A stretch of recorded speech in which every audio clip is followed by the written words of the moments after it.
Alguém tem alguma pergunta da aula passada? Acho que não. Vocês já são Foi bem aluno velho, tranquilo. eu tenho menos inibição para fazer pergunta. Tem turma nova que não faz pergunta nenhuma. Ai, Alguém quer perguntar alguma coisa? Vinícius, estou vendo o Vinícius quietão esse semestre, hein? Professor, começou agora o semestre, relaxa, vou fazer pergunta. Então, você sempre tem contribuições, perguntas, críticas e tal. Ai, senhor, que administração é um assunto meio complicado para não falar que é chato, né? Então, Não é chato, eu não. prefiro me manter mais quietinho, uma linhagem assim Não é quietinha, não chato, fazer mais. não. Quanto melhor se conhecer a administração, mais você Não, vai ter, é tudo, dinheiros, amo, vai mas ter né, é um assunto sucesso na meio sua vida. complicadinho. Eu pelo menos acho, sei lá. Não é complicado, não. É simples. Então tá. ai, gente, olha escrever a matéria da aula.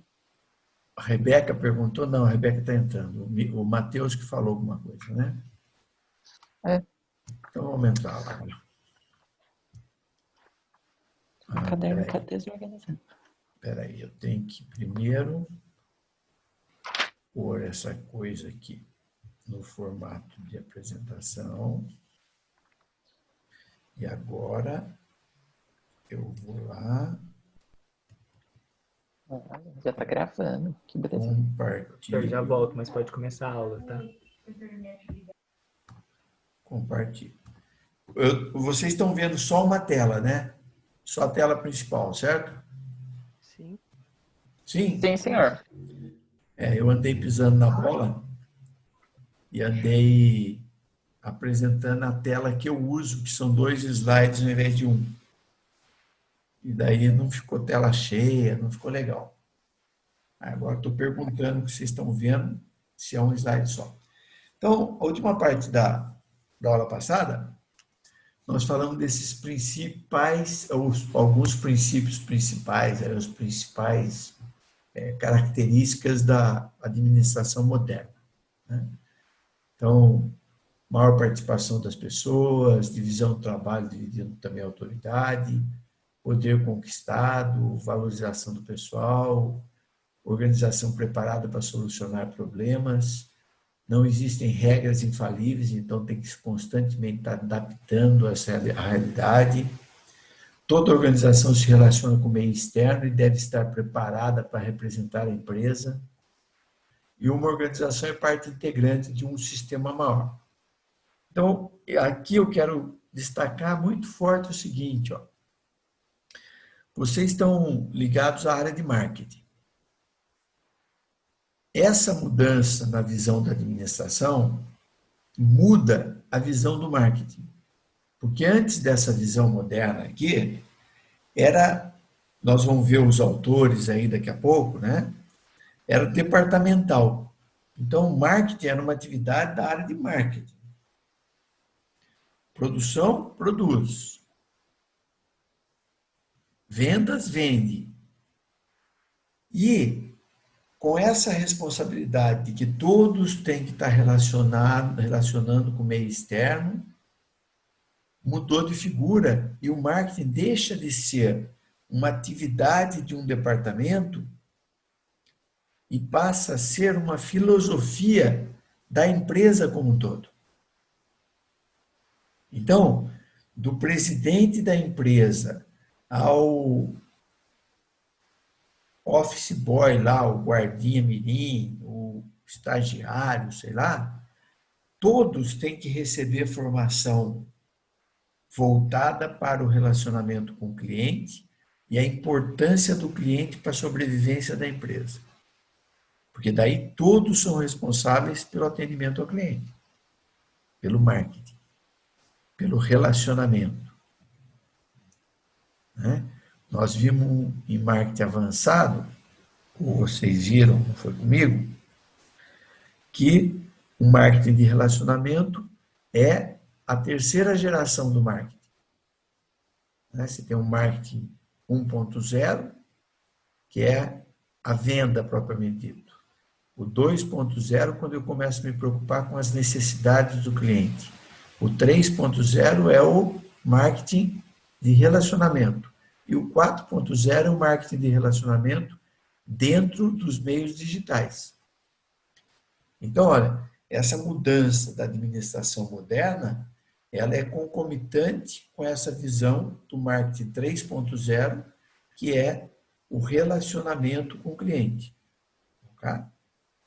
Então, esse aspecto da administração é bem legal, porque é o seguinte, eu já tive problema em empresa que a empresa, os administradores, os funcionários administrativos irem embora às 5h30, 6 horas da tarde, e um dia eu recebo uma ligação, a gente estava fazendo aproximação, eu era de marketing, fazendo aproximação com os clientes, né, numa indústria de bens commodities, o relacionamento é um relacionamento técnico. Então, eu estava desenvolvendo relacionamento com os clientes, levando técnicos para analisar o processo do cliente e ver como que o nosso produto poderia melhorar a produtividade deles. Né? Uma atuação bem técnica. E daí um diretor me chamou lá na sala dele, falou, pô, senhor, vocês estão fazendo um trabalho legal, mas tem alguma falha na empresa. Falei, por quê? Porque, quer ver, ó, eu pedi para gravar a ligação, para te mostrar. Nós tivemos um problema na linha de produção às 8h30 da noite, mais ou menos. E a gente tinha que tirar uma dúvida com vocês em relação ao material que tinha chegado. E olha a ligação que nós fizemos. Eles ligaram e caiu na guarda patrimonial da empresa. Então, chegava às 6 horas da tarde, a telefonista e tal transferia as ligações para a guarda.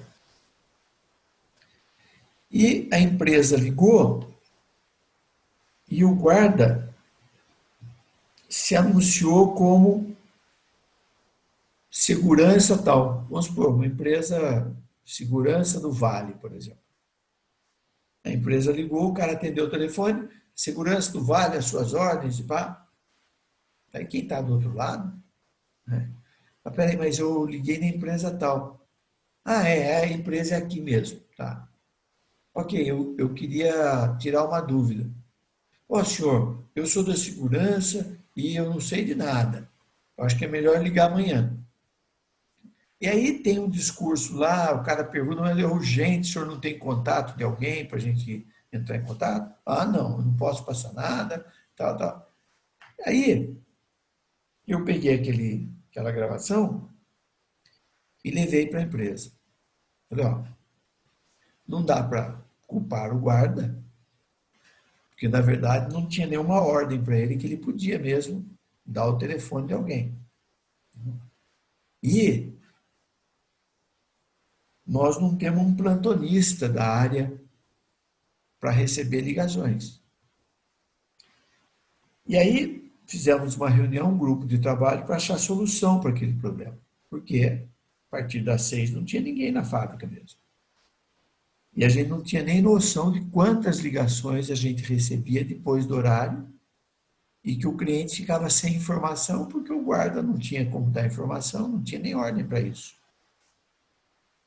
E aí nós vimos que a telefonia estava permitindo já o siga-me. Então nós tínhamos que fazer uma programação na nossa central telefônica que ao invés de entregar para a segurança a ligação, a gente podia pôr um siga-me. E aí nós fizemos uma escala com as pessoas que poderiam atender aquela solicitação, em que, como os vendedores, o pessoal de atendimento ao cliente tinha celular da empresa, para que a programação fosse transferir a ligação para o plantonista. Então, esse plantonista tinha o telefone das pessoas, então ele tinha que estar disponível, como tipo assim, uma vez por mês, dava até menos do que uma vez por mês, uma pessoa era responsável.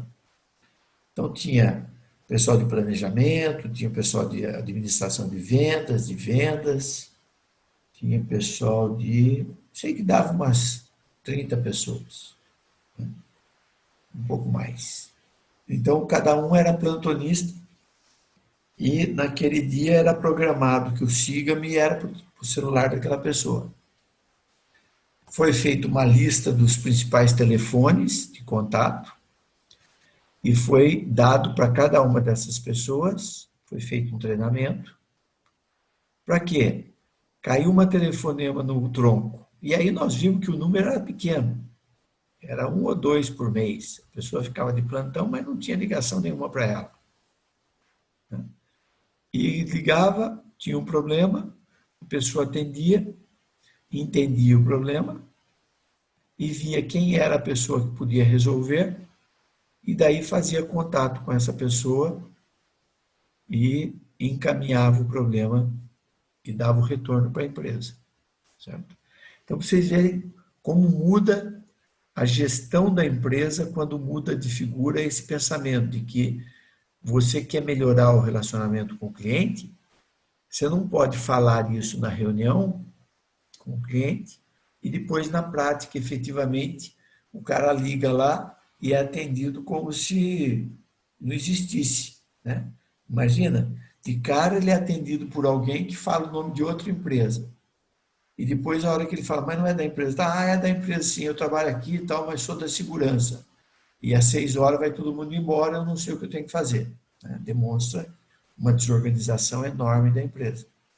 Então, depois nós chamamos esse cliente para visitar a empresa, fizemos uma recepção legal para ele, fomos almoçar com ele num bom restaurante. Por quê? Porque é assim, ó, o cliente insatisfeito, ele simplesmente não compra mais da gente. Mas ele não tem a predisposição de falar os problemas que a gente tem. Então, se você não criar um ambiente favorável para que o cliente tenha coragem de falar, ele vai guardar. Só que é assim, ó, não foi só ele que viu esse problema. Esse um aí, não foi só ele. Só que os outros ficaram quietos. Esse, por uma coincidência, eu estava desenvolvendo um trabalho na empresa, ele viu essa notificação na empresa dele, me chamou e falou, ó, vem, eu vou mostrar para você por que as pessoas são desconfiadas com o seu discurso de relacionamento. Tá? Então, só para dar um exemplo para vocês que mudou de figura nas empresas. Não é da boca para fora, ela tem que agir efetivamente pensando num bom relacionamento com o cliente. Por isso, Vinícius, que esse assunto é importante. Você tem que conhecer, porque, vou afirmar mais, o seu primeiro emprego, ou o primeiro emprego de todos vocês, pode ser emprego técnico, em que você tem que saber fazer uma criação, tem que saber fazer um planejamento, tem que saber fazer uma programação de mídia, bem técnico. Só que se você for bom, se você for ruim, você vai continuar fazendo serviço técnico e ganhando proporcional. Se você for bom naquilo que você faz, você vai começar a ser visto como uma pessoa que merece responsabilidades maiores. Responsabilidade maior pressupõe responsabilidades e, junto, benefícios. Né? Então, você virou lá um encarregado, um supervisor, um diretor, à medida que você vai subindo, você vai tendo outros benefícios. Né? Não tem que registrar ponto, aumenta salário, tem celular da empresa, daqui a pouco pode ter carro da empresa. E o pior, na medida em que você sobe na hierarquia da empresa, você vai se afastando da atividade técnica e se aproximando de atividade administrativa. Então, a razão da maioria das atividades profissionais terem no seu currículo a disciplina administração é por isso. Porque você foi promovido a supervisor, tem 2, 3, 4 pessoas que respondem para você. Você vai começar a ser um agregado do dono da empresa e vai ser pago para organizar o trabalho do pessoal operacional para dar resultado. Então, eu sempre falo o seguinte, ó. Tem gente que fala, não tem emprego. Tem emprego e não tem.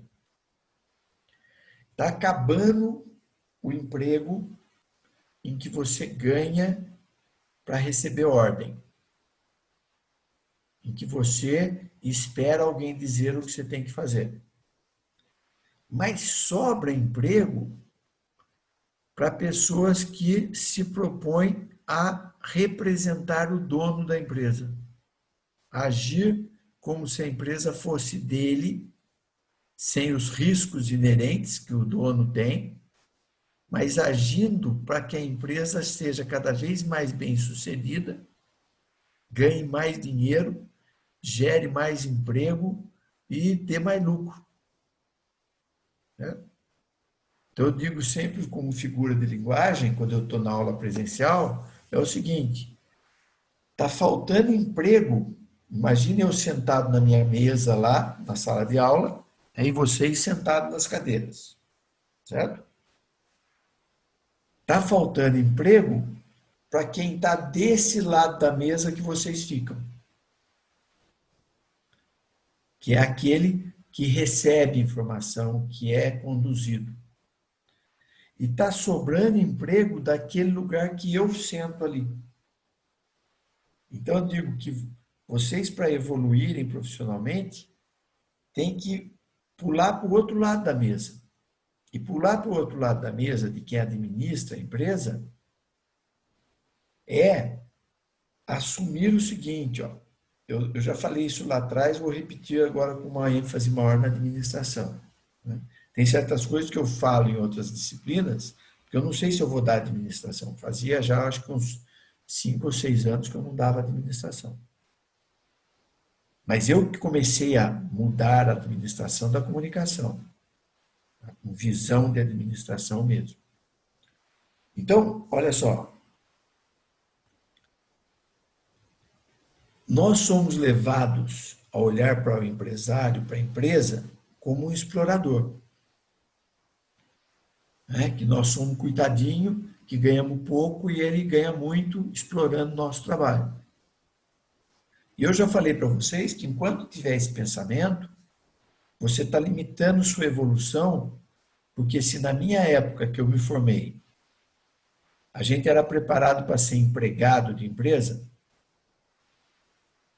não tinha aula para formar empresário, empreendedor, não tive marketing, por exemplo. Hoje, né, se antes 90% era empregado e 10% conseguia virar empresário, porque a família era de negociante e tal, hoje você vai crescer profissionalmente com muito mais chance se você for empresário. E eu afirmo aí que é assim, ó, bem-sucedido. Vai verificar quem é bem-sucedido. 80% é porque migrou da atividade técnica e virou empresário, virou gestor, virou diretor. Então, precisa tirar da cabeça essa visão de que o empregador explora porque ele assume os riscos. Imagina essa pandemia que tudo parou, E o dono da empresa não podia chegar para o empregado e falar para ele, ó, tá nessa pandemia aí, eu não vendi nada, então esse mês eu não vou pagar seu salário, tudo bem? Se não fosse o governo permitir que o cara pusesse o funcionário em layoff, né, em casa, pagando 25% e o governo pagava 75% do salário, o empresário tinha que pagar tudo. Ou demitir o funcionário e pagar todos os direitos trabalhistas. Por quê? Porque se está contratado, independente de trabalhar ou não, no final do mês tem que receber salário. Agora, o empresário teve que bancar isso, né?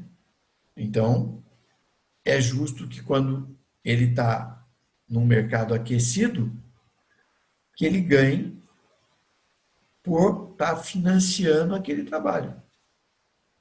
Eu, em consultoria, chegava na empresa, uma das primeiras perguntas que eu fazia para o empresário é: quantos dias de férias você tem tirado por ano? Nem lembro, cara. Daí quando você vai levantar, o cara sai um final de semana ou outro. Férias mesmo, 20 dias, 30 dias passeando, sem fazer nada, descolado da empresa, quase não tem empresário que faz isso. E eu falava, ó, você precisa organizar sua empresa como um administrador, porque se você paga 30 dias de férias remunerada, né, dá 30 dias de férias remunerada para todos os seus funcionários, paga 30% a mais, que é o bônus, o abono. Você paga um 13º salário para o seu funcionário. Então, ele recebe 13 salários no ano que tem 12 meses, sendo que desses 12 meses, um ele não trabalha. Então, poxa, se você paga tudo isso para 10, 20 funcionários, você que paga tudo isso tem que ter organização para tirar 60 dias de férias por ano. Porque se permite, possibilita que 10, 20 pessoas tenham 30 dias de férias e mais um mês de salário extra, você tem que se organizar para conseguir tirar 60 dias, senão não vale a pena. É melhor ser empregado, ter um mês de férias remunerado e receber 13 salários ao invés de 12 no ano. E sem compromisso, sem responsabilidade. Se a empresa estiver indo mal, você tem que ser pago direito. Você tem que estar entre a média melhor dos funcionários. Porque a média inferior pode ser mandada embora. A média superior, sempre tem alguém para ser mandado embora antes de você. Tá? Então, ser empresário tem que ter remuneração. Então, eu sempre faço a conta. Supor, você tem 20 funcionários. Cada um ganha R$2.000. Então, custa 4.000 cada funcionário. Você tem uma folha de pagamento de 80 mil. 80 mil. Cada funcionário custa 4 por você. Pô, se cada funcionário não gerar 5 ou 6 mil de riqueza para a empresa, de lucro para a empresa, por que serve ter o funcionário, então? Para pagar 4 mil para ele? A empresa não é uma instituição de caridade. Então, na minha empresa, a conta que eu fazia era, eu tenho que ganhar R$1.000 por funcionário. Tenho 20 funcionários, tenho que ter 20 mil de lucro. Senão não vale a pena eu ter a responsabilidade de pagar uma folha de pagamento de 80 mil por mês, entre salários e encargos para os funcionários. Daí você olha e fala, pô, o Arcione tem carro novo, eu não tenho. Está explorando o meu trabalho. Não, a conta é básica. Eu gasto 4 mil por funcionário. Quero ganhar 1 por funcionário. 1 vezes 20 dá 20 mil. Só que para isso, eu tenho que bancar uma empresa que tem a possibilidade de pagar 80 mil por mês entre salários e encargos. Então, isso, vocês têm que mudar a cabeça para enxergar a importância que tem a administração na vida de vocês. O futuro aqui, ó. Futuro, que na verdade esse futuro já começou. A globalização começou nos anos 90. Já tem 25 para 30 anos de globalização, em que o mercado abriu e hoje não tem mais essa, não vendo lá, não compro de lá. Tem produto do mundo inteiro circulando pelo mercado mundial. Os recursos são compartilhados. Tem muita atividade que, ao invés de eu ter um monte de caminhão para transportar meus produtos, eu não tenho mais caminhão e eu contrato transportadora. E a transportadora consegue otimizar o uso dos caminhões porque ela transporta o meu produto, do meu concorrente, do outro, do outro, do outro. Antes eu tinha caminhão para transportar só o meu produto, ele ficava ocioso. Eu não tinha produto para encher todos os caminhões. Então, os recursos hoje tendem a ser cada vez mais compartilhados. Eu transfiro a atividade para terceiros que vão fornecer serviço para mim e para outros. Com isso, ele consegue otimizar os recursos dele e ganhar dinheiro. E eu barateio o meu custo, porque eu não tenho que manter lá 20, 30 caminhões. Cada caminhão custa 150, 200 mil. E que fica 80% ocioso, porque eu só tenho 20% de carga para encher os caminhões. Ah, então diminui o número de caminhão? Não, porque se eu estou distribuindo produto para vários lugares, eu preciso de caminhões para ir para todos os lugares, só que eu não tenho volume para encher todos os caminhões. Então, melhor é contratar transportadora. A tecnologia diferencia as relações. Então, hoje, mudou totalmente o relacionamento das empresas com seus clientes, com seus mercados. Por quê? Porque a rede social mudou tudo. Eu estou vendo, com a pandemia principalmente, antes de comprar qualquer coisa, eu já fazia isso, mas hoje mais do que nunca. Tudo. Eu entro na internet e vou verificar onde tem aquele produto, quanto custa e assim por diante. Entra lá no Mercado Livre, tem esse produto? Tem. Quanto custa? Tanto. Então, vou lá na cidade buscar. Chego lá, está mais caro do que no Mercado Livre, eu falo para o cara, ó, eu dou preferência comprar do você, mas com essa diferença de preço eu não compro. E aí, normalmente, o cara, para não perder a venda, ele faz o preço do Mercado Livre. Certo? Porque se ele não vender por preço baixo, eu vou entrar e vou comprar no Mercado Livre, vou esperar alguns dias a mais para ter o produto, mas não vou pagar 20, 30, 40% a mais. Então mudou tudo. Dinheiro circulando livremente entre os países. Tá bom aqui, o cara põe dinheiro aqui. Ficou bom lá e aqui tá pior, tira o dinheiro daqui e leva para lá. E esse dinheiro, quem tem dinheiro, põe onde quer. Né? Dizem assim, ó, quem tem dinheiro atrai mais dinheiro. E é verdade. Isso vale como experiência para vocês. Ó. Quem não tem reserva financeira, quem gasta tudo que ganha, perde as oportunidades.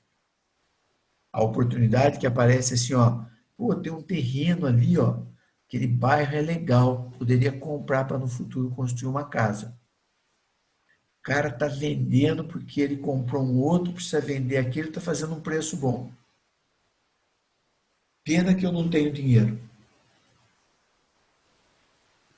Então, esse pena que eu não tenho dinheiro é aquele sacrifício inicial que você tem que fazer de falar, ó, vou viver apertado um tempo para gerar uma base financeira que me permita aproveitar as oportunidades. Aproveitar a oportunidade é que faz a diferença na vida da gente. Se você eu falo o seguinte, quando eu trabalhava em fábrica, eu podia até ganhar mais do que eu ganho hoje. Podia não, ganhava mais. Só que como eu saía às 7 horas da manhã e chegava às 7 horas da noite de volta, ainda ia dar aula à noite, eu nunca via nada que estava acontecendo. Então, eu ia viajar, comprava passagem, comprava pacote para aquele período lá. Eu ia comprar um carro, ia comprar o carro no preço que estava lá. Não aparecia oportunidades para mim, porque eu não estava olhando para isso. À medida que você deixa de ter essa proximidade, você fica gastando mais do que quem tem a proximidade.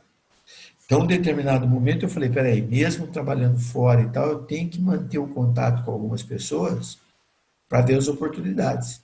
Aí fiquei amigo de alguns corretores de imóveis, alguns vendedores de carro e tal. E eles me ligavam, toma uma oportunidade aqui. Aí eu tinha dinheiro na poupança, podia aproveitar aquela oportunidade. Mas enquanto eu estava fechado dentro da fábrica, sem falar com ninguém, eu estava fora.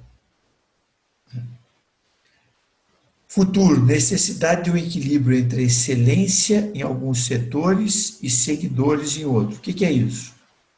Não dá para a gente ser perfeito em tudo, ótimo em tudo. Então eu tenho que ter boas referências para eu seguir. Então olho e falo, aquele concorrente lá, ó, ele tem essa postura aqui que eu vou ficar de olho nele e vou atrás dele. Já ouviu falar assim, ó, se o cara pular do 10º andar, pula atrás que é bom negócio? Tem gente que é assim. Né? Ele está pulando, mas ele já sabe que é bom negócio, ele vai se dar bem. E tem certas coisas que você tem que falar, não, aqui eu vou ser o melhor de todos. Certo? Então você tem que ter excelência em alguma coisa e tem que ter boas referências para seguir nas outras coisas. O mundo digital domina as relações pessoais e empresariais. Já falei sobre isso antes. Menor mobilidade física. Poxa vida, esse material eu já tinha preparado antes da pandemia. E antes da pandemia, a gente já estava com menos mobilidade. Né? A gente já estava com uma tendência de ficar mais estático. Volte em parte da organização de tribos.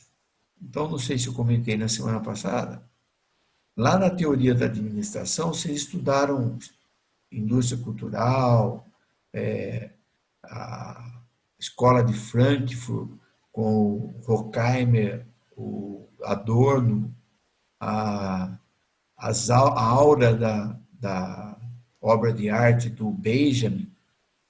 E tem um autor lá, o Edgar Morin, não sei se vocês estudaram ou não, que ele fala de tribo. Que a comunicação, ela começou dentro do conceito de tribo. Por isso que cada um fala uma língua, cada um tem uma experiência. E que ao longo do tempo, a maior mobilidade das pessoas por causa dos meios de comunicação, por causa dos transportes cada vez mais produtivos e eficientes e tal, as pessoas foram virando uma aldeia global, né? Tudo faz parte de uma aldeia global. E ele falava que existia uma tendência de aparecerem algumas razões para a gente voltar a viver em tribo como era antes. Aqui. Então, para lá, pessoal. A gente estava vendo que essa menor mobilidade e a questão das tribos, né? O Edgar Morin já dizia que existia uma tendência de essa globalização criar tantas diferenças entre os povos que as pessoas iam ter que se fechar no conceito de tribo novamente. Né? Não ia ser possível conviver com essa situação de globalização por muito tempo. E parece que, de alguma forma, ele estava certo, porque agora já ficou claro que diminuiu a nossa mobilidade, né? Já não tem mais aquela liberdade de ir e vir, certo? Até fronteiras voltam a ser ativadas, fronteiras sanitárias, né? Até para entrar em estabelecimento comercial, tem alguém lá com um termômetro medindo sua temperatura, tem que usar máscara. Imagina mobilidade entre os países. A tendência é cada vez piorar mais, certo? Então, e aí, vamos falar da administração, né? Então, a história da administração como ciência. Onde é que inicia a história da administração?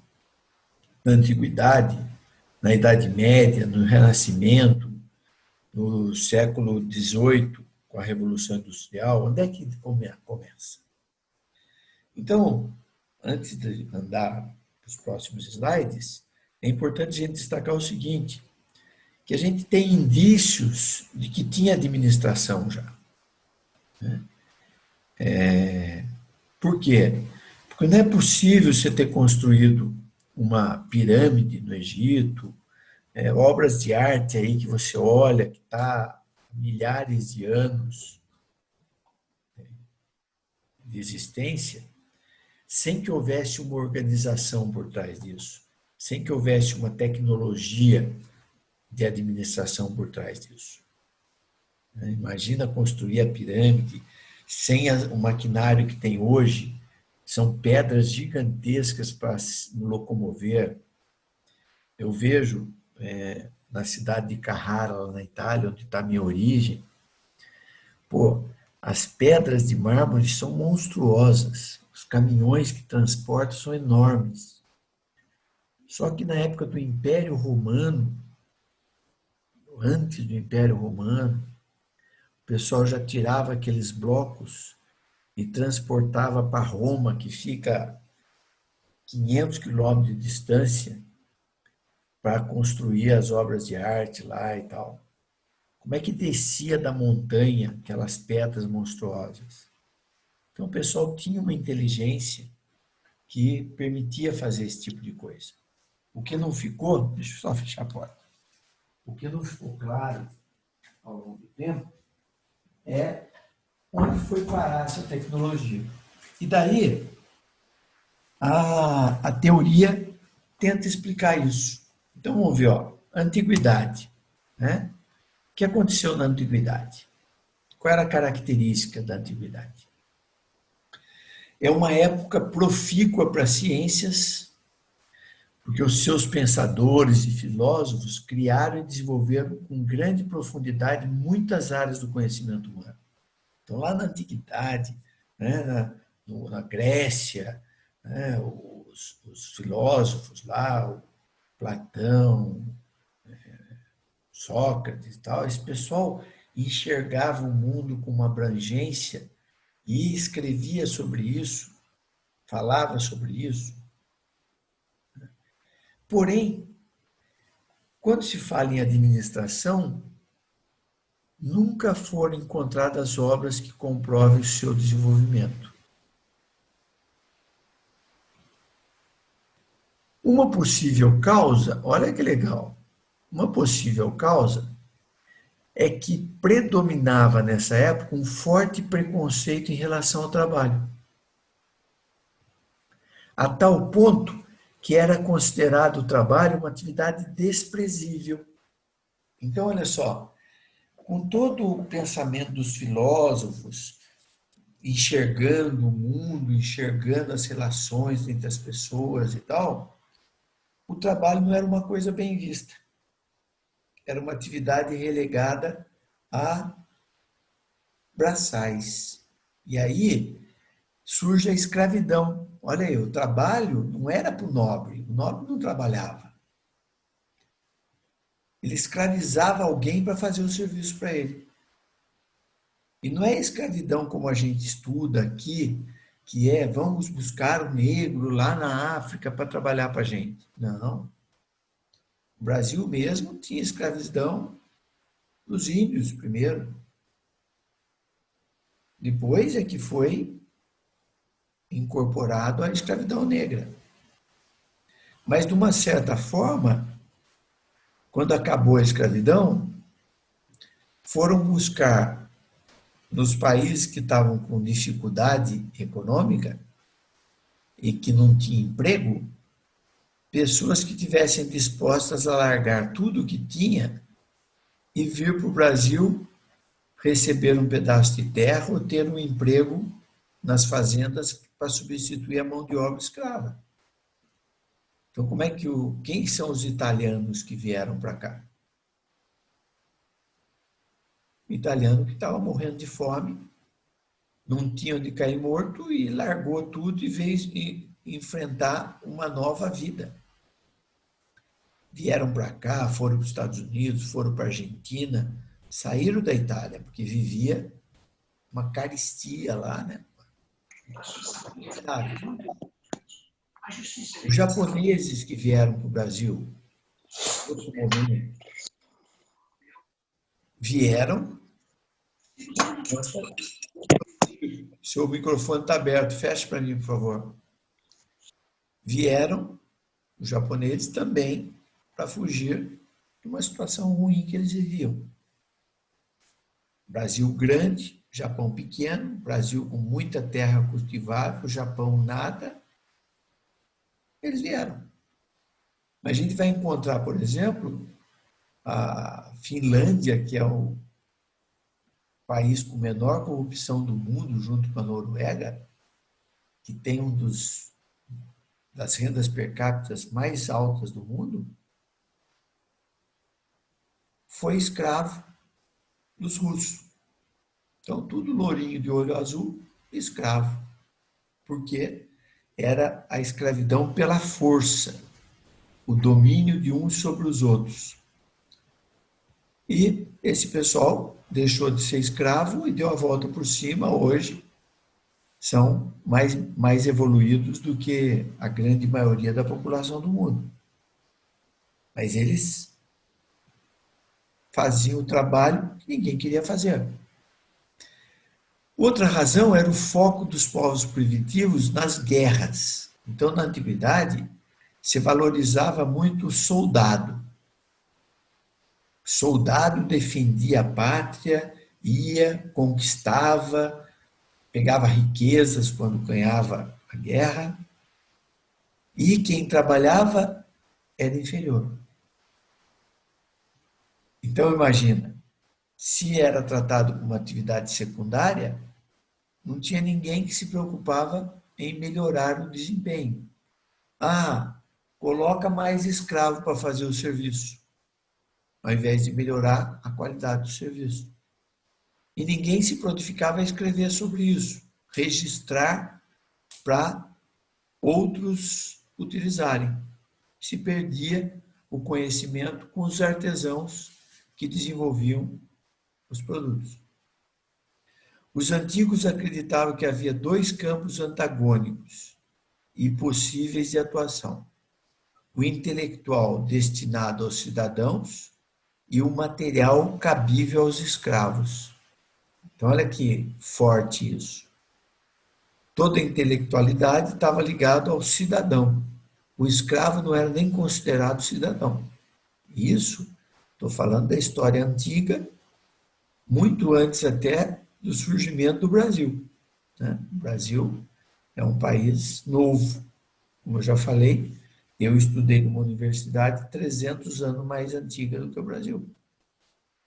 Quando o Brasil foi fundado, ela já tinha 300 anos.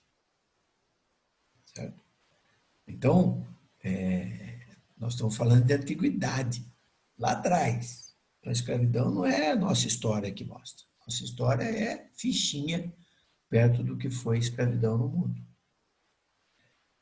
A aplicação da ciência em problema prático era condenada. Então, ciência era para coisas lúdicas, intelectuais. O trabalho era uma atividade prática. A atividade prática não investia em ciência. Por isso que não tem muitos estudos, ou nenhum estudo, falando dessas características. Eu sempre lembro, quando eu estou dando essa aula, de um livro e um filme, né? Um livro que virou filme, que chama Em Nome da Rosa, que é um mosteiro em determinada região, afastado de tudo, em que é controlado por monges, e que um cara começa a investigar uma morte e ele descobre uma biblioteca lá dentro. Descobre não. O mosteiro era guardião de uma biblioteca de obras confiscadas no mundo todo. E toda a evolução que aparecia naqueles livros ficava escondida, a igreja escondia aquela evolução. E, para evitar que alguém que eventualmente lesse uma daquelas obras levasse o conhecimento para outros lugares, eles criaram uma maldição.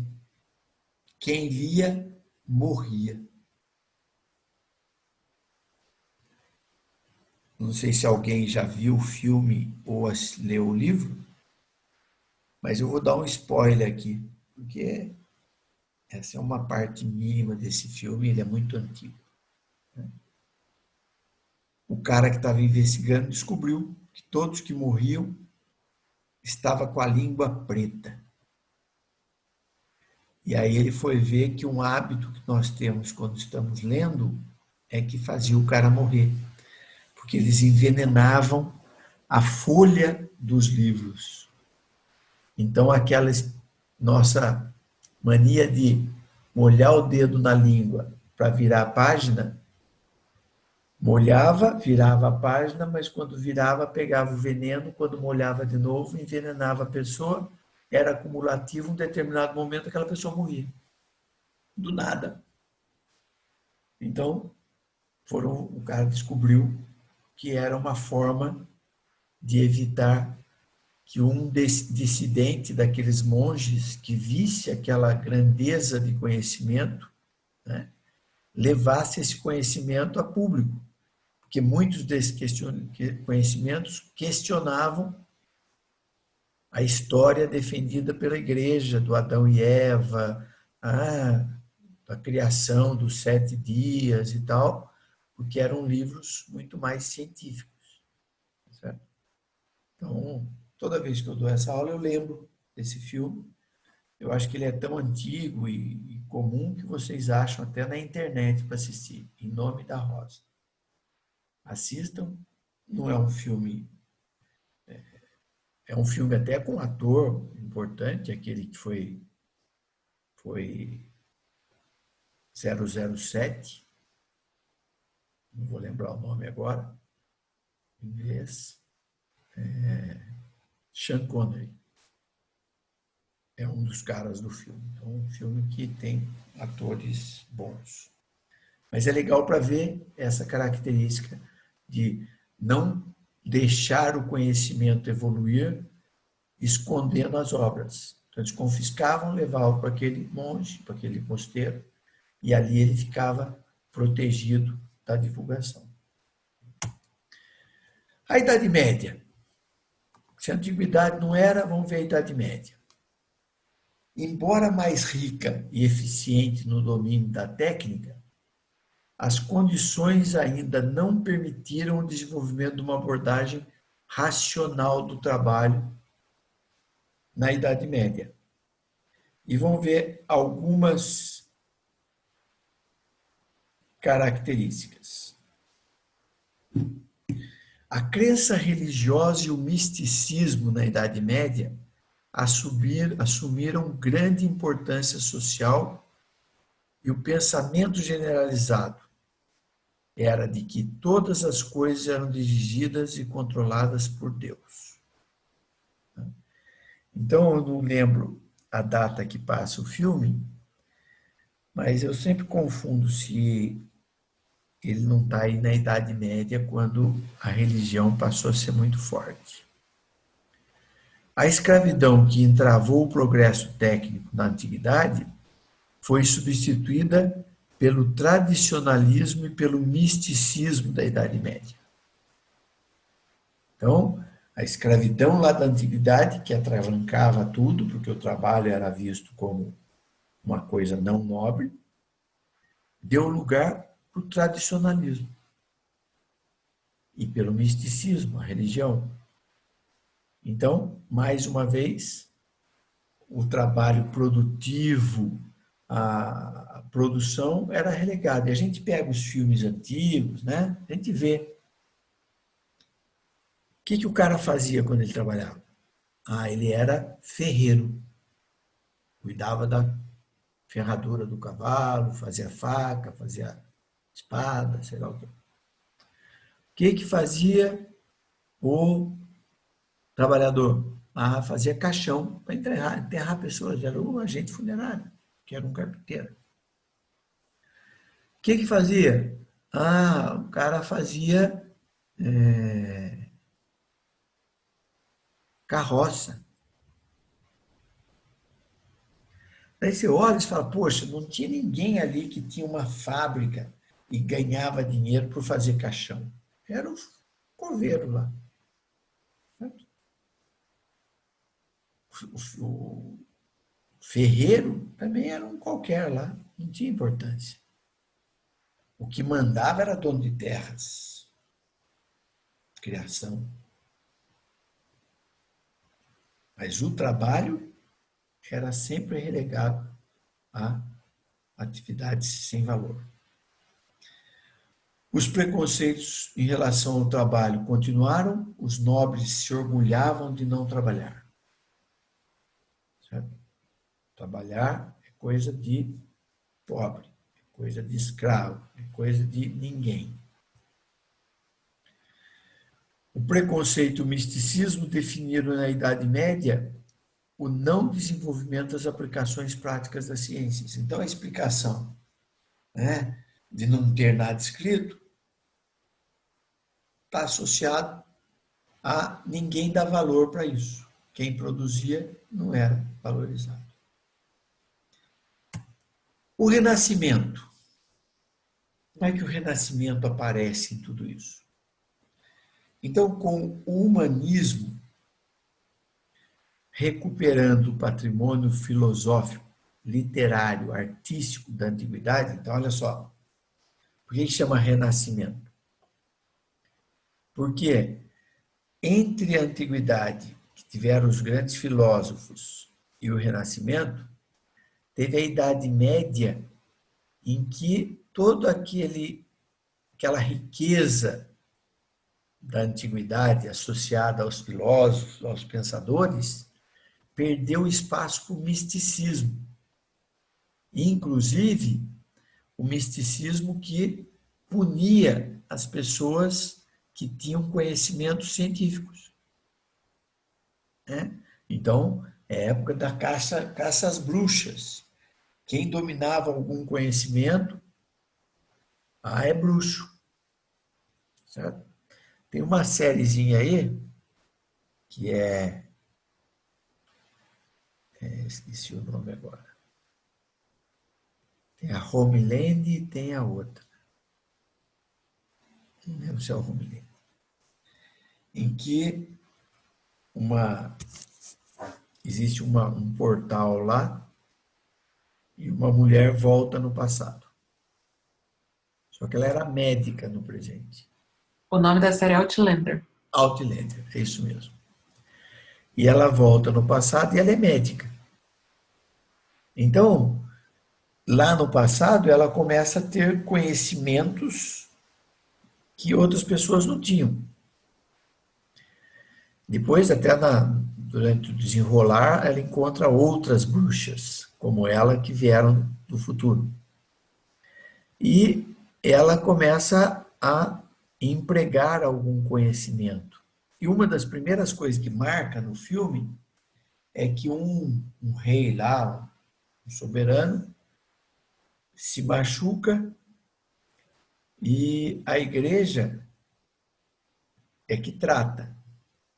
E qual era o tratamento da igreja? Colocava fezes de vaca ou de cavalo em cima da ferida, né?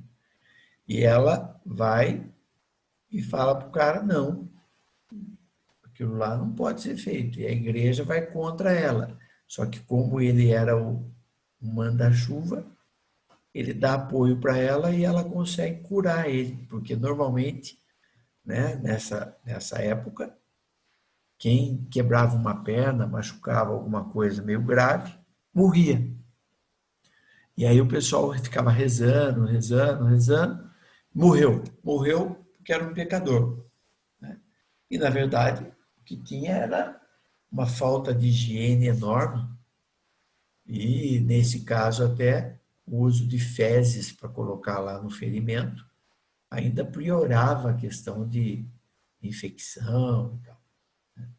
Então, o filme mostra esse tipo de coisa. A estrutura social da Idade Média, baseada no misticismo e tradição, dá lugar a uma nova ordem social suportada na objetividade e racionalidade. Os preconceitos em relação ao trabalho são esquecidos, inicia-se uma transformação do tratamento do trabalho. E aí, a literatura destaca que o Leonardo da Vinci, né, ele é um exemplo de um desses caras que era adepto da aplicação prática da ciência, né, e condenava as ciências que não eram oriundas da experiência. Então, aquela ciência que não tinha uma explicação lógica, que não tinha explicação na física, na matemática, ele criticava. Ele achava que a ciência importante é aquela que você tinha como experimentar, testar, provar que era verdadeira. Tanto que ele vai e desenvolve máquinas sofisticadas, desenvolve a estrutura do avião, né? Várias estruturas que, depois analisadas no mundo mais moderno, eram estruturas que por pouco não explicaram efetivamente muitas das máquinas que hoje nós temos.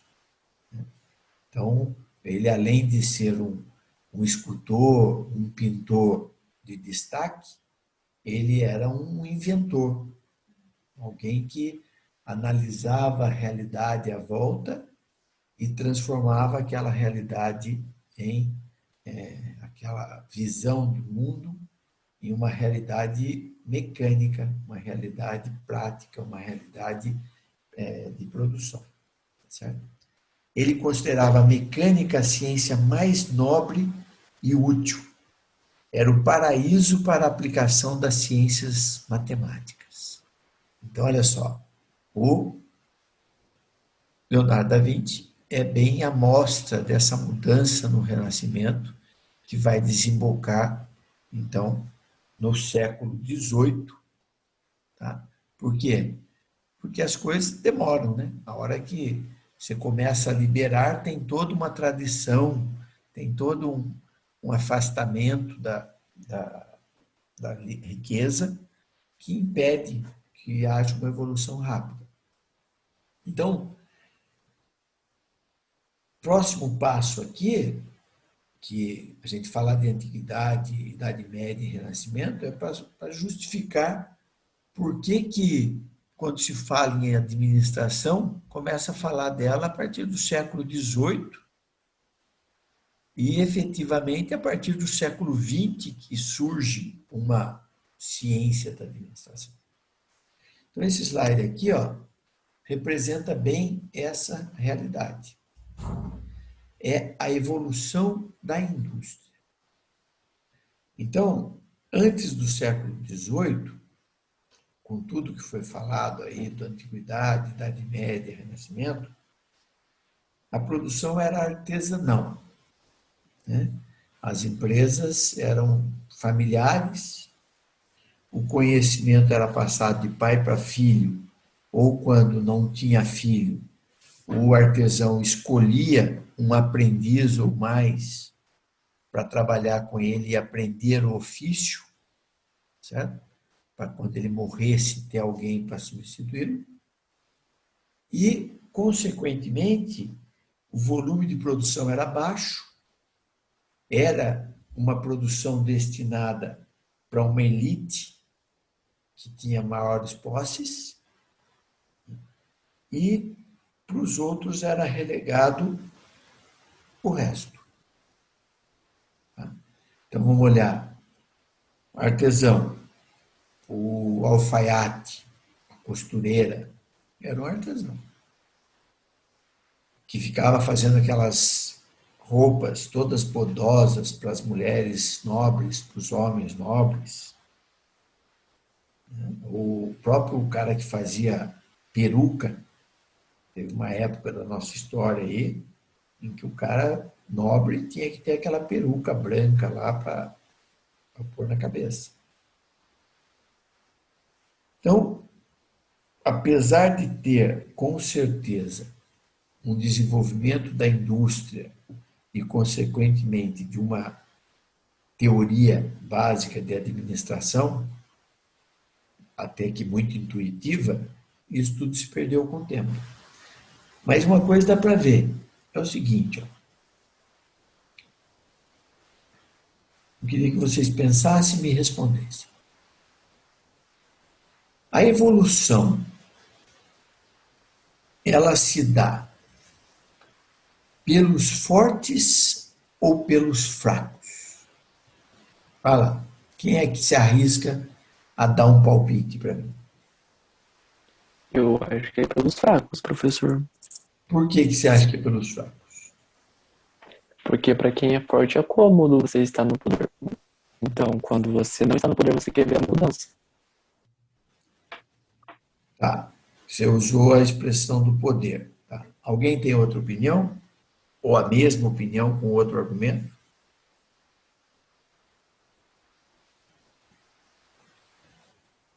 Silêncio paira no espaço. Ninguém vai falar nada. Estão assistindo novela, né? Eu concordo com o Léo, porque quem tá no poder tem uma visão diferente de quem, tipo, tá no outro lado. Por exemplo, a pessoa que é mais fraca. Tá. Tá, então, mas o que é esse poder aí? O poder, tudo bem, vamos pensar nos nobres. Ah, tá bom, mas vamos lá mais para trás. Vamos pensar quando não tinha muito essa relação de poder, de quem manda e de quem obedece. Vamos andar lá para trás, lá para os primórdios. Né? Idade Eu acho que dê para se aplicar às terras. Hã? Eu acredito que dê para se aplicar às terras, né? Às tribos, propriamente dito. Tá. Então vamos pensar desse jeito aí. Vocês estão certos. A evolução se dá pelo fraco. Mas tem uma lógica assim, ó. O cara que é forte, ele consegue sobreviver tomando, matando, caçando. Então vamos voltar lá na idade da pedra, o homem da caverna. O homem da caverna, ele era um ser pouco evoluído.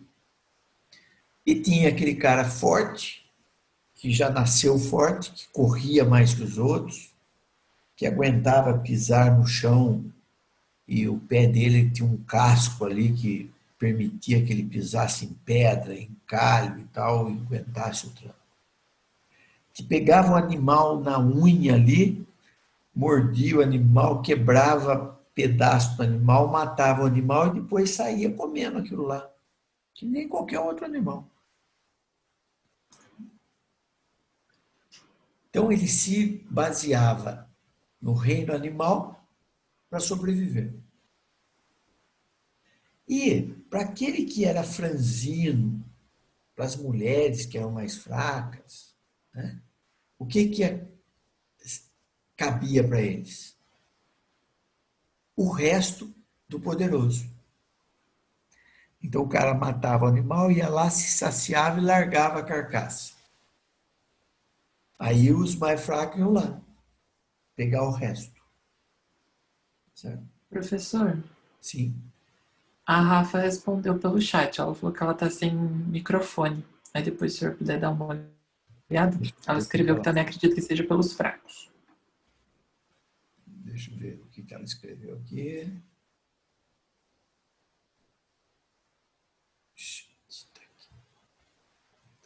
Rafaela, eu também creio que seja pelos fracos, porque o fraco desenvolve tecnologia para evoluir. Então, é isso que é legal. O filme retrata 1327. Né?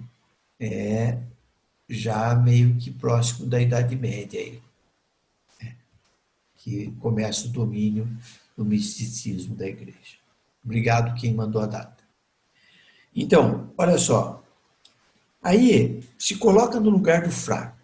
Ele vai e pega o animal já com o resto. Pior, ele é tão fraco que ele tem que tirar a carne do osso, porque a carne tenra mesmo, o forte já tirou. E aí ele pega o osso, vai morder ali, ele machuca a boca, a gengiva e tal. Aí ele vê lá o esqueleto do animal, o dente do animal, né? Pô, tem um puta dentão, aquele dente mata a pessoa e tal. Aí ele começa a olhar aquela sobra que tem ali, que ninguém usa, e vê, por exemplo, se eu pegar um osso daquele que me machuca e eu quebrar um pedaço daquele osso, eu posso usar esse osso como uma arma para me defender. Enquanto o fortão lá tem o pé forte, casco no pé quase, consegue correr e tem pelo no corpo, então ele não se machuca quando passa nos galhos e tal. O fraco olha e fala, pô, o animal passa nos galhos e não machuca. Tem casco no pé, então ele não machuca. E ele pega o couro daquele animal e começa a usar para se proteger. Né? Pega aquele couro, joga em cima do corpo e vai se proteger. Pega um pedaço, amarra no pé e começa a se proteger. Ele consegue viver melhor utilizando aquilo. Só que o couro, você não consegue tirar toda a carne dele, ele vai apodrecendo. Então o cara olha e fala, pô, eu estou protegido, mas estou fedendo, estou apodrecendo aqui dentro. Aí ele começa a descobrir técnica de pegar aquele couro, molhar na água ali, e pegar pedra e raspar para tirar toda a carne que tem. Pega uma árvore qualquer, gera um óleo que passa e aí curte aquele couro. Então, olha só, é a necessidade é que faz, como vocês falaram, a pessoa ir atrás de soluções para os seus problemas. Então, o mais fraco é que normalmente vai atrás da solução. Pela comodidade do forte, pelo poder, como vocês falaram, dos nobres.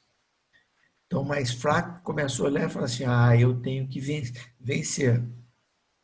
E aí ele desenvolve ferramentas, armas, ele que desenvolve a indústria. Certo? E aí os nobres, os ricos se apropriam disso.